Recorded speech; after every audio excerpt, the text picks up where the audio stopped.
भोरे भोर के एक और एपिसोड में आपका बहुत बहुत अभिनंदन करते हैं, स्वागत करते हैं। भारत लाइव लगातार आपके साथ इस विधानसभा चुनाव का सहयात्री है। जो हमारा फर्ज है उस फर्ज से जरा भी हम इतर होने वाले नहीं हैं। हमारा रास्ता स्ट्रेट फॉरवर्ड है और हम आपको वो सारी बातें बताएंगे जो आपके हित और आपके लिए जरूरी है। आइए आज के एपिसोड की शुरुआत करते हैं और इस एपिसोड के शुरुआत में ही आपको पहले झटका दे रहे हैं कि क्या नीतीश कुमार और तेजस्वी यादव को जनता के साथ साथ उनके अपने लोगों ने नामंजूर कर दिया है।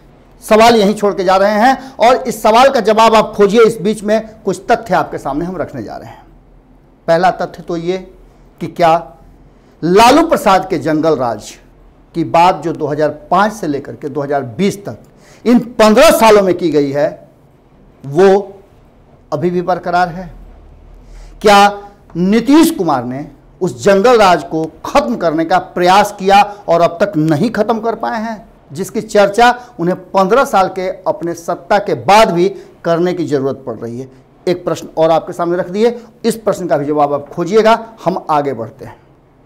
3 चरण में चुनाव होंगे और 2020 में 29 नवंबर से पहले यानी कि 10 नवंबर को आपका मुख्यमंत्री का चेहरा नजर आ जाएगा। क्या वो चेहरा नजर आएगा या फिर 2005 की तरह आप संशय की स्थिति में हैं और किसी को भी जनादेश आप नहीं देने जा रहे हैं? 2015 में आपने बड़ा जनादेश दिया था, आपने महागठबंधन को जनादेश दिया था, लेकिन आपके साथ छल हुआ।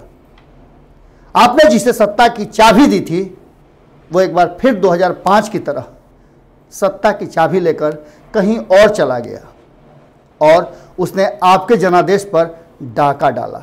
ऐसा लगातार 2017 के बाद कहा जा रहा है और यह आरोप नीतीश कुमार जी पर इस पर लगा है।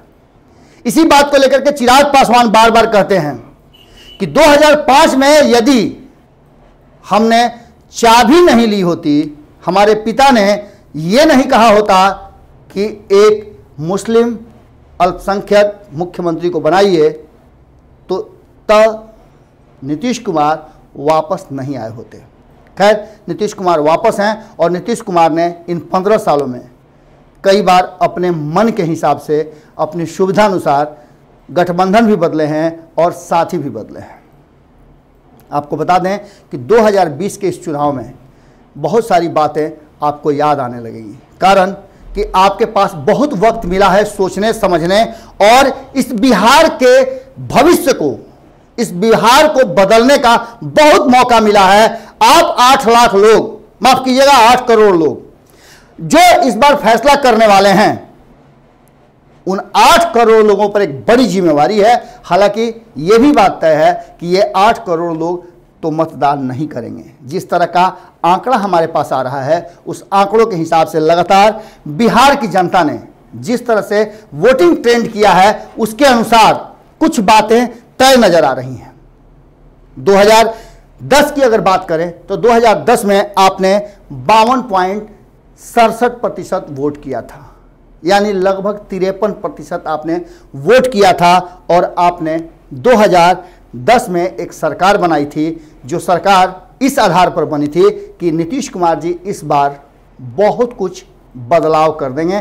चूंकि एक बयार, एक शुरुआत और एक नीतीश कुमार जी का 5 साल का जो दौर था उस दौर को आपने स्वीकार कर लिया था। अगर बात करें विधानसभा 2015 की तो आपने जम करके वोटिंग किया था। एक बार फिर आपने लगभग 53%, 54% से बढ़ करके 57% के आसपास वोट किया था और ये नज़र भी आया था, क्योंकि चुनाव में आपने वोट किया था नरेंद्र मोदी के विरुद्ध। नरेंद्र मोदी के विरुद्ध बिहार की जनता ने लालू प्रसाद और नीतीश कुमार को स्वीकार किया था और आपने 178 सीटें देकर के महागठबंधन को सत्ता की चाबी दी थी। पर जब आप वोट करने जा रहे हैं 2020 के चुनाव का, तो आपके सामने जो सरकार है वो एनडीए की है, जिसके विरुद्ध आपने वोट किया था। नीतीश कुमार जी ने सत्ता में उसी को ला दिया। बिहार के विकास की बात हुई और बिहार के विकास की बात अगर करें तो बिहार के विकास में डबल इंजन की सरकार की बात की जा रही है और यह विकास कहां पहुंचा ये आप बेहतर समझ सकते हैं। आपको मौका मिला है, कोरोना ने आपको बड़ा समय दिया है घर में बैठ करके, लॉकडाउन होकर के, जान है तो जहान है वाले लोकोक्ति के साथ घर में बैठ करके विचार करने का कि आपको क्या मिला, क्या देने जा रहे हैं। और इस लोकतंत्र में जब चुनाव में आप उतरेंगे, जो कोरोना के समय में ही होने वाला है, पूरी दुनिया के चुनाव टल गए हैं, लेकिन भारत और बिहार में चुनाव हो रहे हैं। इसके लिए पूरी तैयारियां की गई हैं। 243 विधानसभाओं के लिए 1,65,026 पोलिंग बूथ बनाए गए हैं और ईवीएम मशीन भी आप जान लीजिए कितना है, 1.89 लाख ईवीएम मशीन की व्यवस्था की गई है।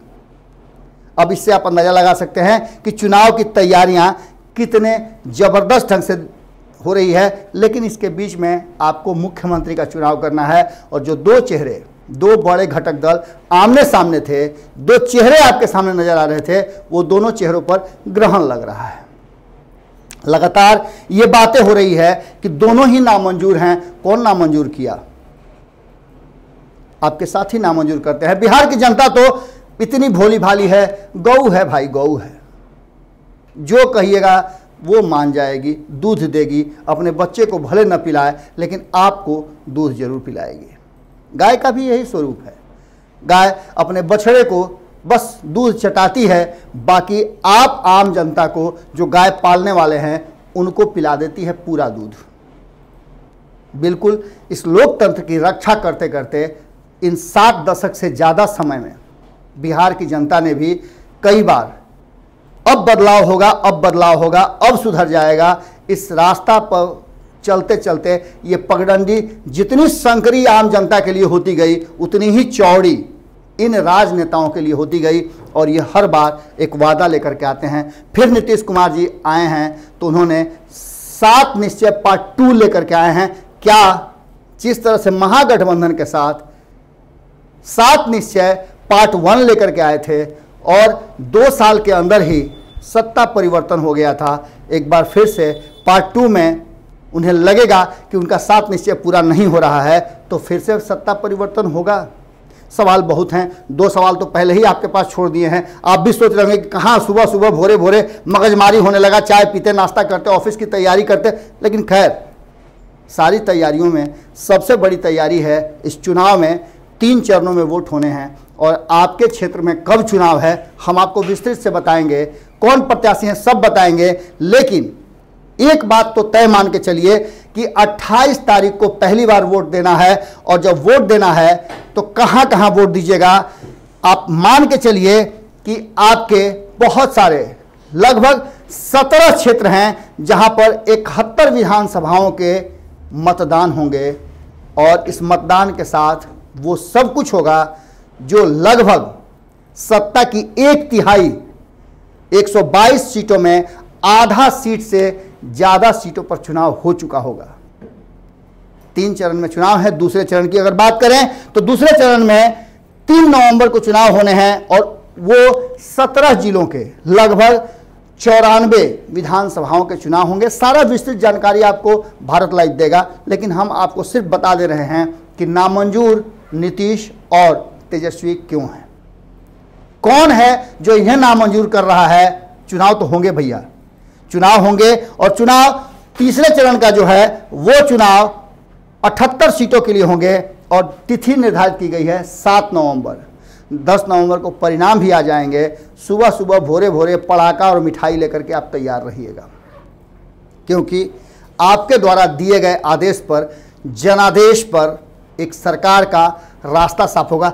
पूरा बहुमत वाली सरकार बनाने का कवायद शुरू कर रहे हैं आप, या फिर 2005 को आप दोहराना चाहते हैं, ये आप पर निर्भर करता है। लेकिन एक बात तो तय नजर आ रहा है कि जिस तरह से आप चुप हैं, कुछ न कुछ इस चुप्पी के अंदर जरूर है।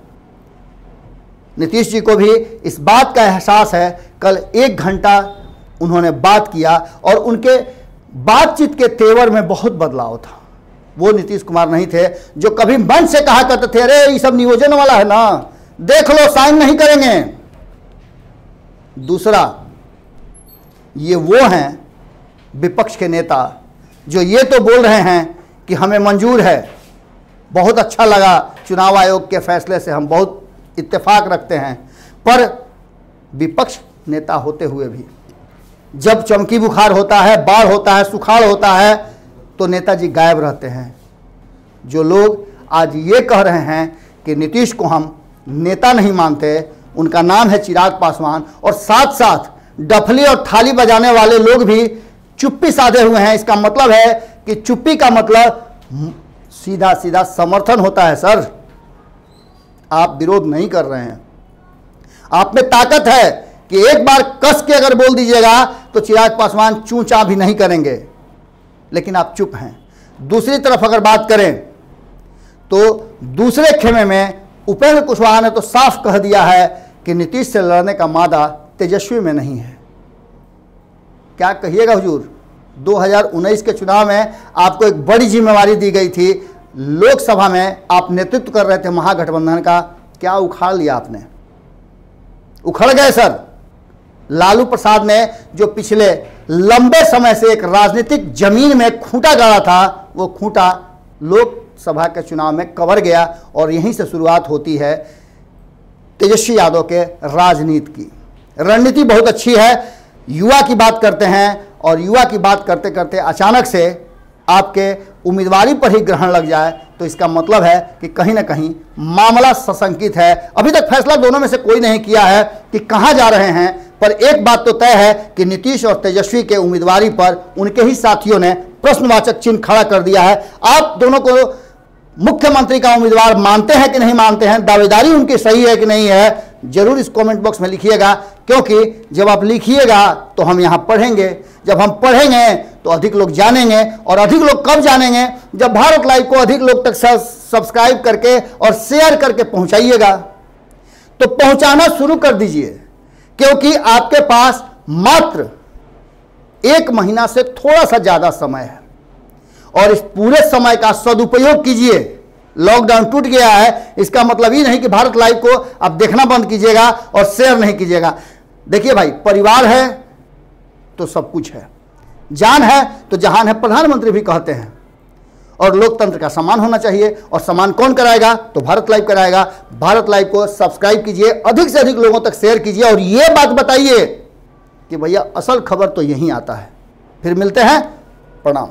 बढ़ाएं अपना कदम सक्सेस की ओर शिखर करियर इंस्टीट्यूट के साथ। शिखर करियर इंस्टीट्यूट पूर्वी भारत में एकमात्र कोचिंग संस्थान जो एक्सक्लूसिवली है मेडिकल एंट्रेंस एग्जाम के लिए।